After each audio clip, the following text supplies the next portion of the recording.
안녕하세요. 소개받은 유양규입니다. 저는 국가신약개발재단의 코로나19 치료제 백신 신약개발 사업단의 유양규입니다. 저는 오늘 국내외 코로나19 백신과 치료제의 개발 동향을 간단히 좀 말씀드리고 저희 사업단에서 취하고 있는 전략과 일종의 제언을 좀 드리도록 하겠습니다. 먼저 그 코로나19 백신에 대한 현황들입니다. 지금 현재 국내에서는 약 4개 제품이 사용 승인을 받았고요. 그리고 미국에서는 3개, 그리고 전 세계적으로 약 15개의 제품이 지금 승인을 받은 상태입니다. 잘 알고 계시는 것처럼 지금 코로나19 백신은 그 형태에 따라서 mRNA 백신과 그리고 바이럴 벡터 백신 혹은 사백신으로 불리는 이넥티베이티드 백신, 그리고 제조업 단백질 백신, 이렇게 크게 4종류로 나눌 수가 있고, mRNA 백신에서는 우리 잘 알려진 파이자 바이오엔텍의 백신이 있고, 모더나의 백신이 현재 승인받아 사용 중입니다. 바이럴 벡터 백신으로는 존슨앤존슨의 백신과 그리고 아스트라제네카의 백신이 현재 사용 중에 있고요. 말씀드린 이 4가지가 현재 국내에서 사용 중에 있습니다. 미국에서는 이제 그 상위에 있는 mRNA 백신 2종과 존슨앤존슨 백신 3종이 현재 승인받은 상태입니다. 이외에도 칸시노의 백신과 그리고 스푸트니크 바이오 백신이 있고요. 중국의 이제 시노팜과 시노백 백신, 이것들은 이제 사백신으로 클래스가 되어 있습니다. 사실 어떻게 보면 가장 친숙한 형태, 최근에 가장 많이 사용되고 있는 제조업 단백질 백신의 경우는 사실 개발 속도가 사실은 가장 느리기 때문에 현재로서는 승인받은 제품이 많지는 않은 상황입니다. 하지만 노바백스 백신이 이제 올해 안에 사용 승인 받을 것으로 기대되고 있고, 물론 이 외에도 사노피하고 히어백의 다른 백신들이 현재 대기 중에 있다고 볼 수 있습니다. 현재 그 전 세계에서 이제 개발되고 있는 백신의 동향을 보게 되면, 코로나19 백신의 동향을 보게 되면 완전히 사용 승인을 받았거나 일부 사용 승인을 받음으로써 사용 가능한 백신이 15종으로 확인이 되고 있고, 임상 단계에 진입하고 있는 백신들이 임상 1상에 50개, 2상 및 3상에 약 30개 정도의 그 파이프라인들이 가동되고 있습니다. 백신 개수로 따져보게 되면 전체 한 92개의 백신이 현재 개발 중에 있는 것으로 확인을 할 수가 있습니다. 또한 아직 임상 단계에 진입하지는 못했지만 비임상 단계에서 개발되고 있는 백신들은 지금 최소 77개 이상의 백신들이 개발 중에 있다라고 파악이 되고 있습니다. 그렇다면 현재 이렇게 지금 이미 승인받은 백신들이 있는 상황이고 백신이 개발되는 중인데 왜 더 백신을 개발을 계속해야 되는가라고 하는 질문이 있을 수 있습니다. 이때 일단 가장 큰 그 대답은 아직까지는 백신에 대한 수요가 공급보다 훨씬 더 강력하다. 그리고 특히 이제 저개발 국가들을 대상으로 했을 때는 백신에 대한 수요가 지속적으로 있기 때문에 좀 더 백신이 계속 개발될 필요가 있다라고 하는 말씀을 드릴 수 있고, 두 번째 문제는 이제 변이주들의 발현들이 지속되고 있다는 이야기입니다. 이 변이주에 대한 부분은 제가 잠시 뒤에 다시 한 번 더 말씀드리도록 하겠습니다.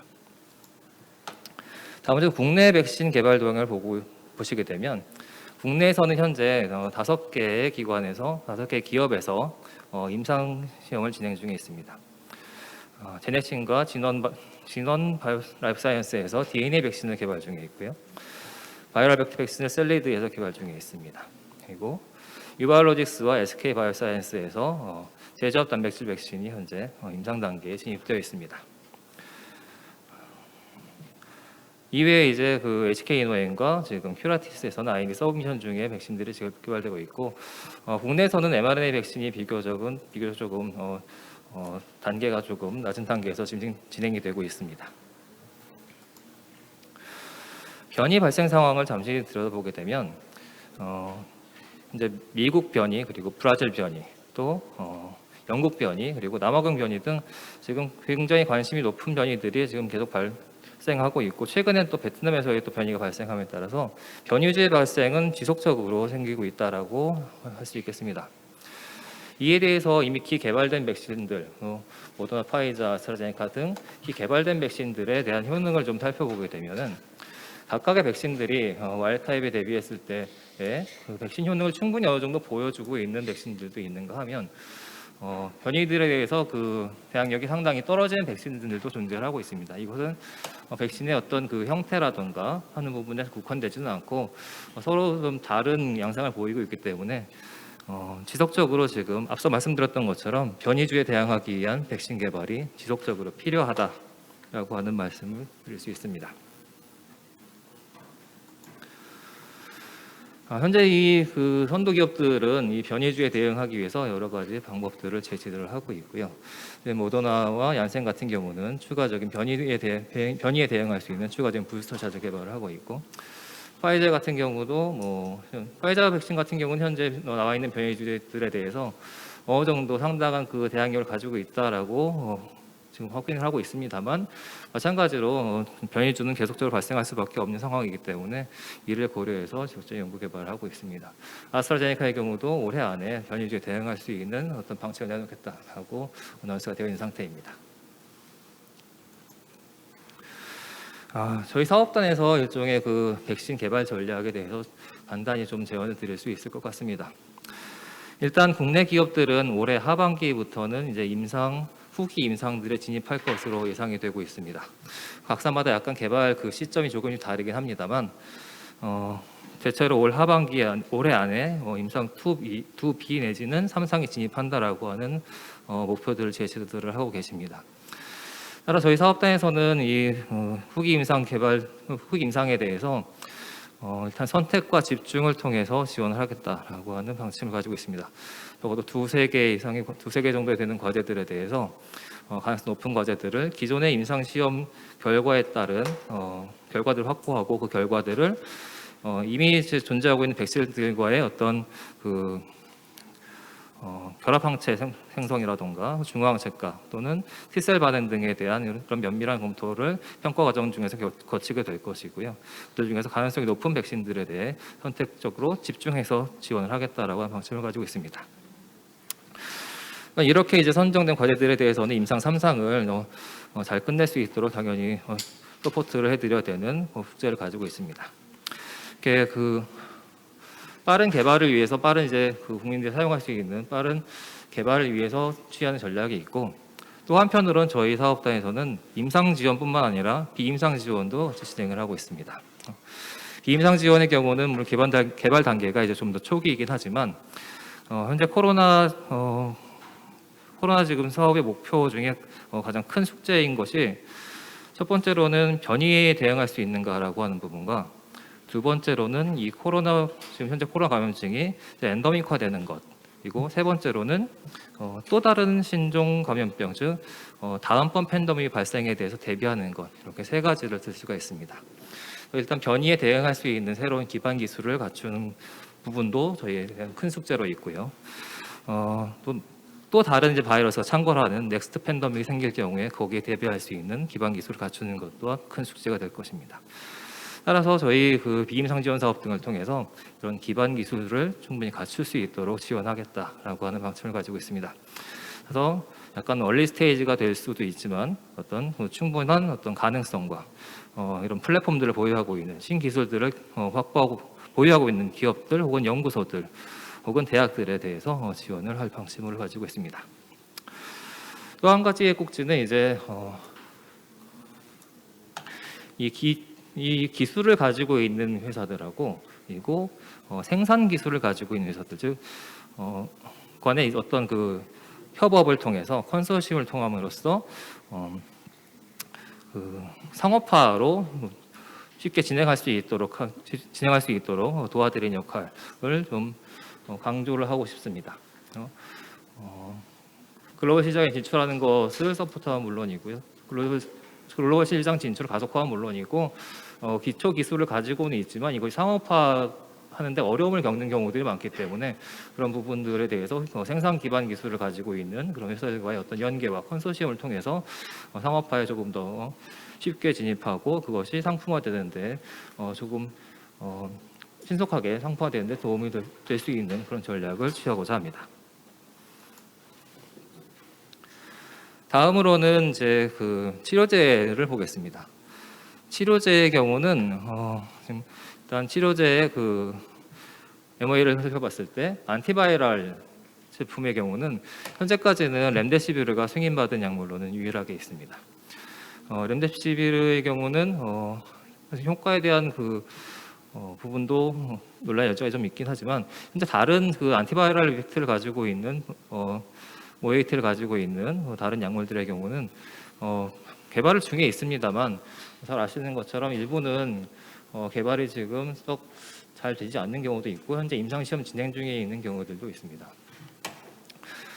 다음으로 이제 그 면역 조절제로 승인받은 약물은 덱사메타존이 현재 유일하게 사용이 되고 있습니다. 덱사메타존 같은 경우는 여러 가지 이점을 갖고 있지만 그 근본적으로는 스테로이드제라고 하는 한계점을 가지고 있고요. 이제 면역을 조절하고자 하는 물질들 중에서 이제 사이토카인 스톰에 대비하고자 여러 물질들이 현재 테스트 중에 있습니다만 악템라나 올로미넌트 같은 물질들이 현재 테스트 중에 있습니다만 이쪽 부분도 사실 현재로서는 아주 큰 성과를 보이지는 못하고 있는 실정입니다.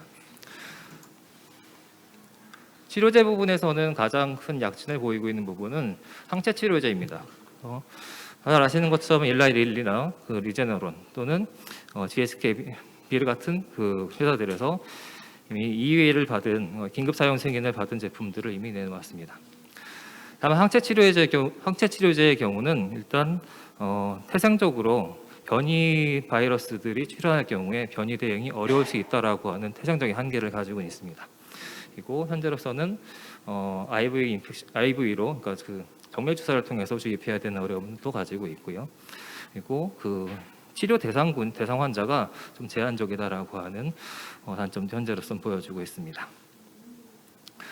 현재 항체 치료제는 사실 그 굉장히 많은 파이프라인들이 현재 가동이 되고 있습니다. 다음으로는 이제 회복기 혈장 치료제들이 있었는데요. 혈장 치료제는 사실 작년까지만 해도 굉장히 큰 관심을 받았던, 큰 기대를 받았던 부분입니다만 현재로서는 그 기대감이 사실 상당히 낮아진 상태입니다. 임상 시험에서 그렇게 좋은 결과를 많이 얻지 못했기 때문에 현재로서는 혈장 치료제뿐만 아니라 혈장에서 유리한 그 면역 글로불린들에 대해서도 기대감은 현재 상당히 낮아진 상태다라고 할 수 있겠습니다. 국내 치료제 개발 동향을 보시게 되면 현재는 우리나라 셀트리온이 레키노라주가 국내에서 조건부 사용 승인을 받았습니다.